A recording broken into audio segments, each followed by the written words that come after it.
Beidir í hiún, í híbhíh dé. Bhí me an na bhenathe nuairsin. Ní mí chuir bena agus níos ag síomar nuairsin. Bhí me bháthir an na bhenathe fad. Ben mór peideach a bheithí. An leith amhrána bhí gan tip Nicholas Dhuibhne, bliain agus amhrán Béarla, Luke Kelly, Nicholas Dhuibhne. Cá raibh fá, te sé méidin. Bhí me canas a charta gcónaí, bhí me tháint am hain go breach léas beallam. Bhín dúirt sin lupsam breach lé, oh Jesus, it's an awful long drive from Kerry to Dublin.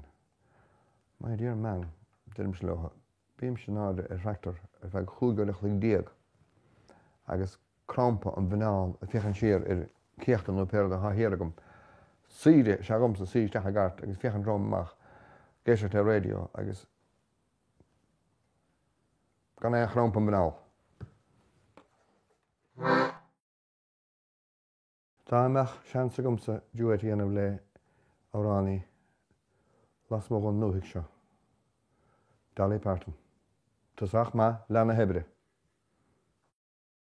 An ceann donnach a gáilmíos. Gcónaí.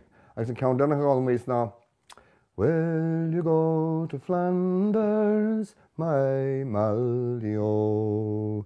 Will you go to Flanders, my bonny Malio?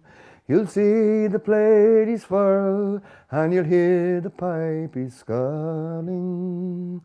Oh, will you go to Flanders, my Malio? Snean, an favourite hagam fell out. I'd even dream of a lady I knew. Oh, I'm Saddle Tramp. They call me a drifter, they say I'm no good. I may be a drifter and maybe no good, but there's fucking joy in the song that I sing. Saddle Tramp, Saddle Tramp.